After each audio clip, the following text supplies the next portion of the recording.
Selamat pagi keluargaku, bersyukur karena kita masih berkesempatan untuk bisa bersekutu bersama-sama dalam ibadah raya Gereja Baptis Indonesia Kedung Ungaran. Dan saat ini kita memasuki bulan Desember tahun 2020, ada sukacita yang terus meliputi kita ketika kita masuki bulan terakhir di penghujung tahun 2020 ini. Kita akan memperingati kelahiran Tuhan Yesus, kita akan menikmati sukacita Natal, dan tahun ini adalah Natal yang istimewa bagi kita semua. Namun kita terus akan memuji Tuhan, kita terus akan menikmati kebesaran dan kebaikan Tuhan di dalam hidup kita. Minggu ini kita akan menyanyikan lagu dari nyanyian pujian dan kita akan memuji Tuhan. Puji Allah Bapa yang Maha Kuasa, nyanyian pujian nomor 15, kita akan nyanyikan semua bait.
Bersyukur untuk hari ini, kami bersyukur untuk setiap saat di dalam kehidupan kami. Dan saat ini Tuhan, kami mau mengkhususkan waktu kami untuk memuji Engkau, untuk memuliakan nama-Mu, dan terlebih lagi untuk mendengarkan firman-Mu. Berfirmanlah buat kami, dan biarlah kami tahu apa yang Kau inginkan di dalam kehidupan kami. Kau memberkati ibadah kami dari awal sampai akhir, di dalam nama Tuhan Yesus kami bersyukur. Amin. Kita akan memperingati kelahiran Tuhan Yesus, kita akan mencoba untuk mengingat kembali betapa perjuangan Allah bagi kita dengan mengirimkan anaknya ke dunia, tahta yang sudah nyaman ditinggalkan untuk menjadi manusia. Dan saat ini mari kita akan mengingat kembali dan mempersiapkan hati kita untuk kembali menyambut kedatangan Tuhan Yesus di dalam hati kita.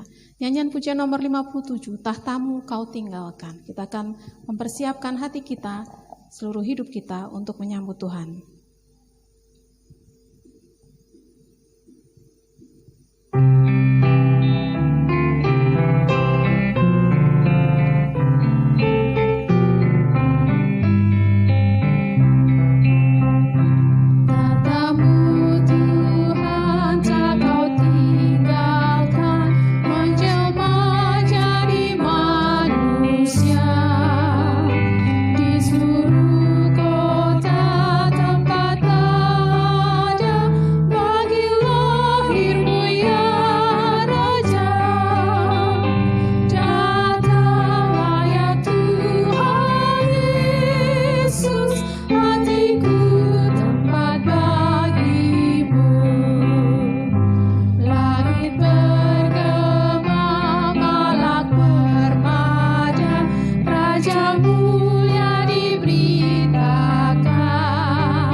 Mempersiapkan hati kita untuk mendengarkan firman Tuhan. Firman Tuhan pada pagi hari ini diambil dari Yohanes pasal yang ke-15 ayat yang ke-9 sampai yang ke-17.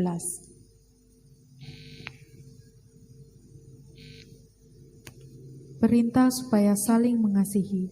Seperti Bapa telah mengasihi aku, demikianlah juga aku telah mengasihi kamu. Tinggallah di dalam kasih-Ku itu. Jikalau kamu menuruti perintah-Ku, kamu akan tinggal di dalam kasih-Ku, seperti aku menuruti perintah Bapa-Ku dan tinggal di dalam kasih-Nya.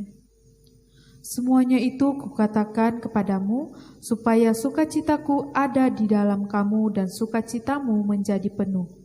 Inilah perintah-Ku, yaitu supaya kamu saling mengasihi, seperti aku telah mengasihi kamu. Tidak ada kasih yang lebih besar daripada kasih seorang yang memberikan nyawanya untuk sahabat-sahabatnya. Kamu adalah sahabatku, jikalau kamu berbuat apa yang Kuperintahkan kepadamu. Aku tidak menyebut kamu lagi hamba, sebab hamba tidak tahu apa yang diperbuat oleh tuannya, tetapi aku menyebut kamu sahabat, karena aku telah memberitahukan kepada kamu segala sesuatu yang telah Kudengar dari Bapa-Ku. Bukan kamu yang memilih aku, tetapi akulah yang memilih kamu. Dan aku telah menetapkan kamu, supaya kamu pergi dan menghasilkan buah, dan buahmu itu tetap, supaya apa yang ada padamu, minta kepada Bapa dalam namaku, diberikannya kepadamu. Inilah perintahku kepadamu, kasihilah seorang akan yang lain. Amin. Mari kita akan mempersiapkan hati kita dan pikiran kita untuk mendengarkan firman Tuhan dari apa yang sudah kita simak dan baca bersama-sama dalam bacaan Alkitab tadi. Nyanyian pujian nomor 243, Ajarku Mengerti. Mari kita akan nyanyikan semua bait supaya kita mengingatkan diri kita sendiri untuk mempersiapkan hati kita mendengar firman Tuhan.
Selamat pagi, salam sehat keluargaku. Selamat datang di bulan Desember, di minggu yang pertama.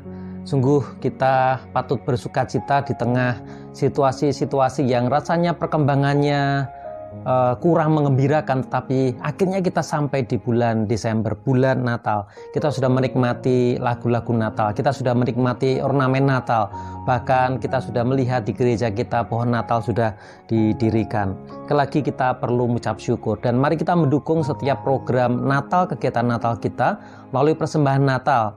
Mulai diedarkan amplop Natal, jadi keluargaku bisa menggunakan amplop persembahan perpuluhan yang biasanya dibagikan, tinggal memilih jenis persembahannya. Di situ ada nomor 3, ada persembahan Natal, bisa dicentang di sana. Tentu dibedakan dengan persembahan umum ataupun perpuluhan. Jangan lupa memberikan tanggal, lalu ada identitas ataupun inisial ataupun nomor perpuluhan keluargaku. Nah, kita terus mendukung untuk rencana kegiatan Natal Anak tanggal 15 di sore hari. Mari saling mengingatkan dan memantau perkembangan terkini untuk memastikan anak-anak kita bisa bersukacita tanpa harus was-was dengan kondisi pandemi ini. Kita terus berdoa juga untuk malam renungan Natal di tanggal 24 Desember nanti akan disiarkan atau online daring seperti ini. Kemudian tanggal 27 kita akan mencoba untuk merayakan Natal secara langsung. Kemudian tanggal 31 ada ibadah tutup tahun. Perjamuan Tuhan akan dilakukan di tanggal 24 Desember. Mari keluargaku kita mempersiapkan semuanya. Saya mengutip satu tulisan yang dibagikan kepada saya oleh seorang teman yang memang dia dokter, yaitu bahwa COVID-19 sudah sampai di teras kita. Karena saya ada di rumah sakit, meskipun Mitra Setia bukan rumah sakit rujukan untuk COVID, tetapi saya terus memantau perkembangan. Saya mendapatkan informasi, bahkan melihat sendiri orang-orang yang mungkin secara rapid test reaktif, ataupun akhirnya ketika kami lakukan swab, kemudian ternyata dia statusnya adalah positif COVID. Ini pun membuat kami rasanya takut, rasanya kebingungan. Padahal kami benar-benar ada di rumah sakit, apalagi kita yang ada di rumah. Makanya mari kita saling mengingatkan keluargaku, supaya bukan karena kenekatan saya untuk melakukan hal yang membahayakan bagi jemaat, tetapi ingatkan saya kalau dan kita saling mengingatkan. Saya pun akan mengingatkan keluargaku kalau ternyata iman kita, iman yang keyakinan kita bisa membahayakan bagi yang lainnya. Biasanya minggu terakhir November, kemudian sampai minggu ketiga di bulan Desember, beberapa gereja menggunakan momentum itu sebagai Advent, masa penantian, Advent 1, 2, 3, 4, kemudian ada ibadah Natal ataupun perayaan Natal. Nah, kita tidak menggunakan tradisi itu. Saya masih melanjutkan apa yang menjadi komitmen kita belajar Injil Yohanes. Saya sampai pada pasal yang ke-15 ayat yang ke-9 sampai dengan yang ke-17. Pasal yang ke-14 sengaja saya lewati, ini seringkali dikhotbahkan. Bahkan di pasal yang ke-15 ini juga sering dikhotbahkan, tapi ada yang menarik yang ingin saya bagikan dari pasal 15 ayat yang ke-9 sampai yang ke-17 yang sudah dibaca tadi. Saya memberikan judul tinggal dalam kasih-Nya itu adalah sukacita. Tinggal di dalam kasih Tuhan itu adalah sukacita, keluargaku. Pasal 13, kalau kita mundur sejenak, pasal 13 mulai ayat yang ke-30 kita tahu bahwa saat itu Yudas pergi meninggalkan kelompok inti ini untuk melakukan yang jahat, rencana yang jahat. Artinya sejak itu, kalau ini dilihat sebagai kronologi, keluargaku, sejak pasal yang ke-13 ayat yang ke-31, di situ Yudas tidak hadir. Dan sampai di pasal yang kita baca tadi adalah ini detik-detik terakhir sebenarnya, sedang menghitung waktu yang sangat dekat yang akhirnya Tuhan Yesus menyerahkan diri. Dan karena Yesus tahu bahwa akhir itu sudah sangat dekat, maka Tuhan Yesus menyampaikan pesan-pesan yang sangat penting. Semacam ringkasan selama 3,5 tahun disampaikan, walaupun nanti akan dilanjutkan setelah Tuhan Yesus bangkit. Sebelum Tuhan Yesus naik ke surga, Tuhan Yesus juga menyampaikan ulang. Tetapi ini menjadi detik-detik terakhir dan Tuhan Yesus menggunakannya untuk menyampaikan hal-hal yang penting, pesan-pesan yang sangat penting. Di antaranya adalah perintah yang baru yang sudah kita pelajari yang disampaikan oleh Pak Yosef. Dan masih ada kelanjutannya. Petrus salah atau Petrus memilih bertanya yang kurang tepat. Kemana engkau pergi? Semestinya bertanya, bagaimana kami bisa menjalani hidup untuk bisa saling mengasihi? Dan Yesus di perikop ini masih berbicara tentang tema kasih itu, keluargaku. Mari kita lihat apa yang bisa kita pelajari. Seperti Bapa telah mengasihi aku, demikian juga aku telah mengasihi kamu. Ini kabar yang mengembirakan, yaitu bahwa Tuhan Yesus mengungkapkan aku mengasihi kamu. Memang konteksnya dalam perikop ini adalah Yesus mengasihi murid-murid yang tinggal 11 yang akan terguncang imannya. Karena Yesus menyerahkan diri sampai menyaksikan di salib, di atas kayu salib. Dan rasanya Tuhan Yesus meninggalkan, tidak menggunakan semua kuasanya. Benar-benar Yesus menyerahkan diri. Dan Yesus menguatkan hati murid-muridnya dengan mengatakan, aku mengasihi kamu. Aku mengasihi kamu. Demikian juga aku telah mengasihi kamu. Oleh karena Yesus sangat mengasihi murid-muridnya, oleh karena Yesus sangat mengasihi kita, maka dilanjutkan, tinggallah di dalam kasihku. Yesus tidak mau kehilangan murid-muridnya. Walaupun itu adalah pilihan murid-muridnya, Yudas memilih untuk pergi. Tetapi Yesus menginginkan mereka tinggal dalam kasih-Nya. Karena Yesus sungguh-sungguh mengasihi mereka, keluargaku. Yesus sungguh-sungguh mengasihi kita dan tidak ingin kita lepas dari kasih-Nya. Tidak ingin kita meninggalkan kasih-Nya. Bagaimana kita bisa tinggal di dalam kasih-Nya? Bagaimana bisa kita tinggal dalam kasih-Nya? Saya menggunakan seperti gaya sebab akibat gitu ya, tetapi nanti semakin menyempit.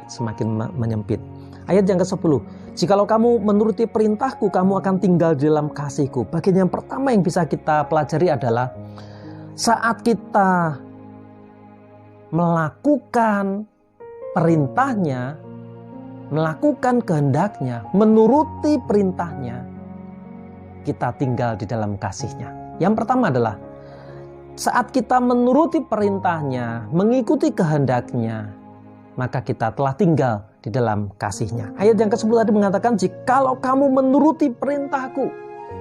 Jelas, tegas, dan mudah dipahami. Untuk bisa tinggal di dalam kasih Tuhan. Untuk merasakan semua, boleh dikatakan manfaat, merasakan semua karunia Tuhan. maka kita diminta menuruti perintahnya. Menuruti perintahnya, rasanya memang tidak enak berbicara tentang perintah. Kita diperintah itu rasanya kok nggak enak. Saya menggunakan kata yang lebih halus. Kalau kita mengikuti kehendak Tuhan, kalau kita melakukan kehendak Tuhan, maka kita sudah tinggal dalam kasih-Nya. Ini seperti yang pernah Tuhan Yesus sampaikan bahkan di dalam mengajarkan doa kepada murid-muridnya, datanglah kerajaan-Mu. Bagaimana mendatangkan kerajaan Tuhan di dunia ini? Bagaimana mendatangkan sukacita surgawi di dunia ini? Yaitu dengan cara membawa tahtanya di dunia. Artinya mengizinkan Tuhan berkuasa di dunia. Mengizinkan Tuhan berkuasa atas hidup kita. Ketika Tuhan berkuasa, maka kita mestinya tunduk dan taat melakukan apa yang dikatakan penguasa kita, yaitu Tuhan Yesus. Sederhana bukan?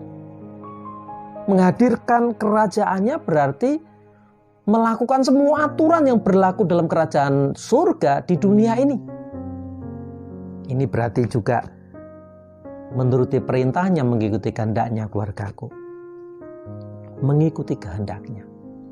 Sebab itu kita perlu dengar-dengaran dengan Tuhan. Sebab itu kita masih perlu membaca firman Tuhan untuk mengetahui kehendaknya. Memang dalam konteks sempit perikop ini nanti kita akan bicara apa yang Tuhan kehendaki. Tapi dalam keseluruhannya kita bisa membaca dalam Alkitab untuk menemukan apa yang Tuhan inginkan dan kita lakukan, keluargaku. Kita bisa dikatakan orang Kristen ketika kita menuruti, melakukan, mengikuti apa yang Tuhan Yesus katakan.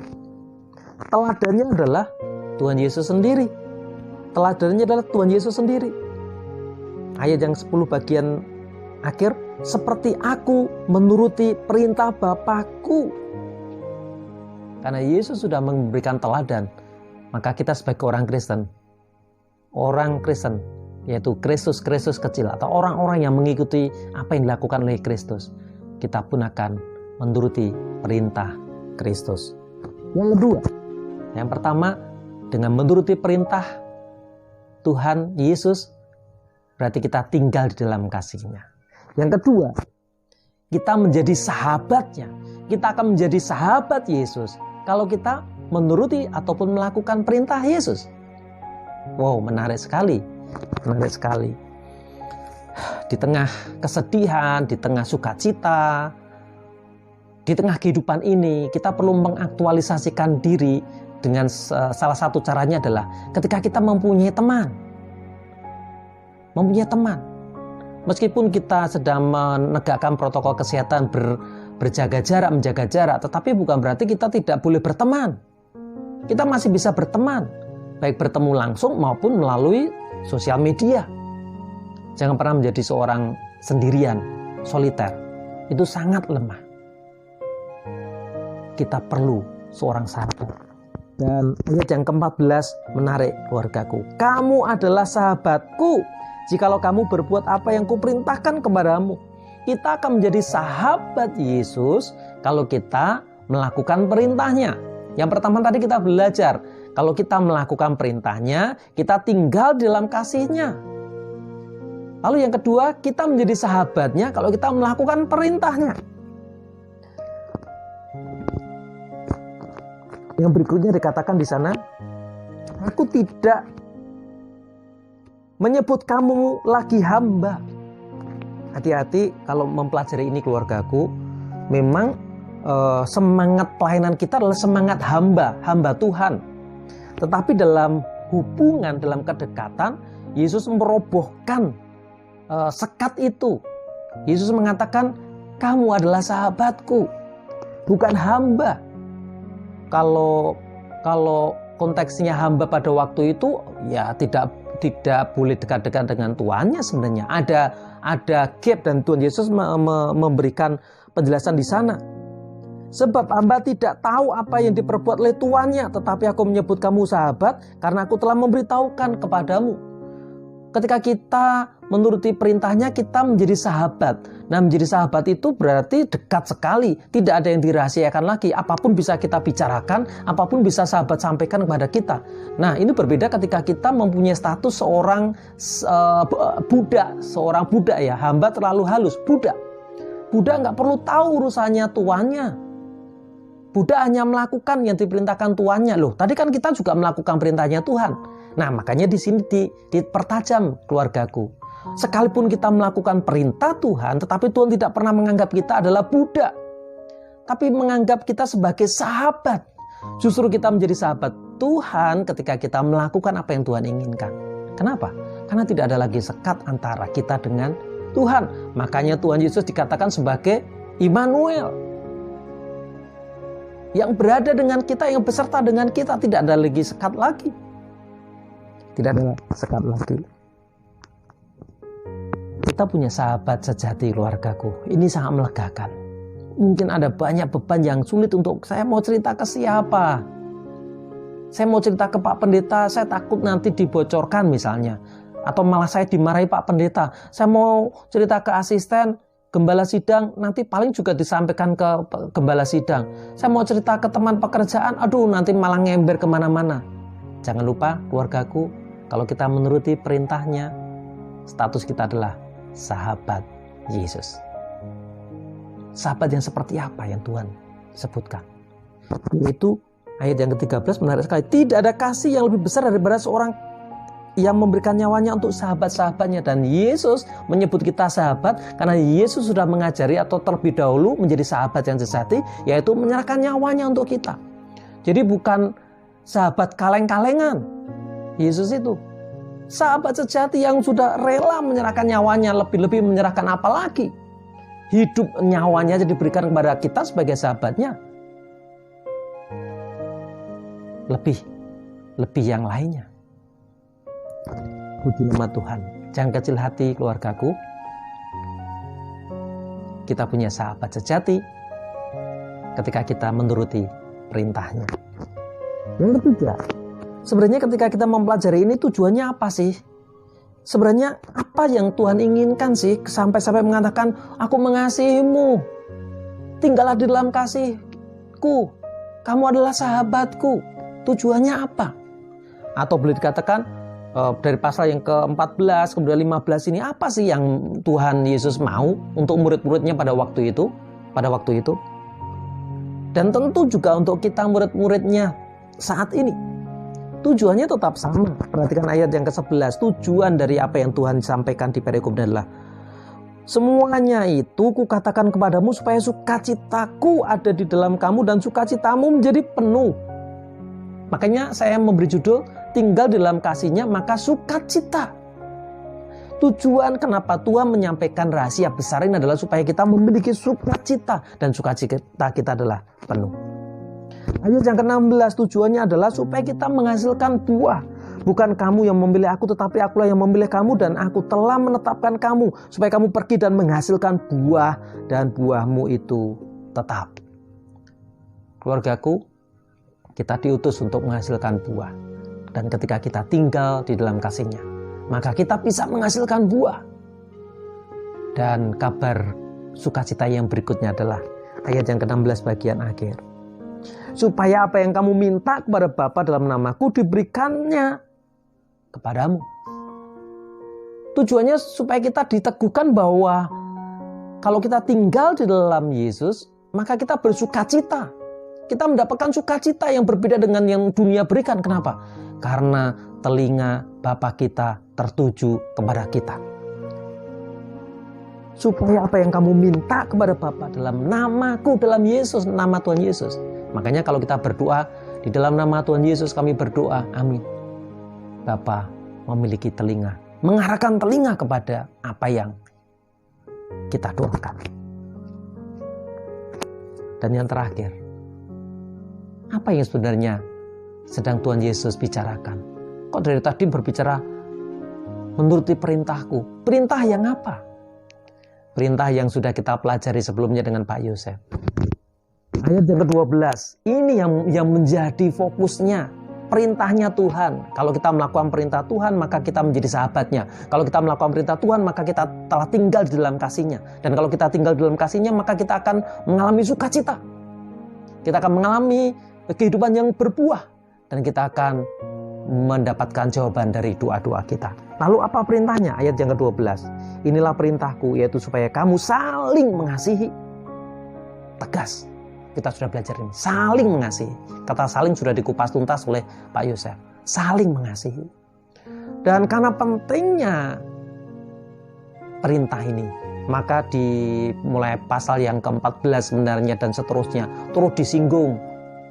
Walaupun Petrus tidak bertanya bagaimana cara menjalani kehidupan, tetapi Yesus akan menjelaskan, yaitu saling mengasihi. Dan perikop ini ditutup dengan penegasan ulang. Inilah perintahku kepadamu, kasihlah seorang akan yang lain. Dengan bahasa yang lain adalah saling mengasihi. Keluargaku yang dikasihi Tuhan, masa Advent ini sampai dengan Natal menjadi kesempatan bagi kita untuk mempraktikkan ini. Mempraktikkan ini. Saling mengasihi. Karena dengan saling mengasihi maka kita sudah melakukan apa yang Tuhan perintahkan. Dan ketika kita sudah melakukan apa yang Tuhan perintahkan, ini salah satunya, maka kita tinggal di dalam kasih-Nya. Maka kita menjadi sahabat-Nya. Maka hidup kita akan mengalami sukacita. Mari keluargaku, kita sukseskan Natal kita. Namun Natal yang penuh makna, yaitu makna membagikan kasih, makna membagikan kabar sukacita, makna di dalam berempati, makna di dalam saling mengasihi. Tuhan memberkati. Mari kita berdoa. Terima kasih ya Tuhan untuk firman-Mu. Di awal bulan Desember ini menuju segenap rangkaian Natal yang sudah kami rencanakan. Kami mengambil waktu untuk merenungkan. Dan saat ini kami sudah belajar apa yang menjadi pesan-pesan penting-Mu di akhir hidupmu sebelum menyerahkan diri di atas kayu salib. Yaitu supaya kami tinggal di dalam kasih-Mu. Berkati kami ya Tuhan supaya kami bisa tinggal di dalam kasih-Mu. Dengan cara melakukan apa yang Tuhan kehendaki dalam kehidupan kami. Bahkan ketika kami melakukan apa yang Tuhan kehendaki, status kami adalah sahabat-sahabat-Mu. Sesuai dengan firman-Mu, menteraikan janji-Mu ya Tuhan, bahwa sukacita kami akan penuh. Hidup kami akan menghasilkan buah. Dan kami memiliki Bapa yang mempunyai telinga untuk setiap seru doa kami. Ajar kami untuk saling mengasihi ya Tuhan. Ajar kami untuk menunjukkan kasih kami kepada dunia ini ketika kami memasuki masa Advent maupun nanti ketika memasuki Natal. Terima kasih ya Tuhan. Doa kami naikkan di dalam nama Tuhan Yesus kami berdoa. Amin.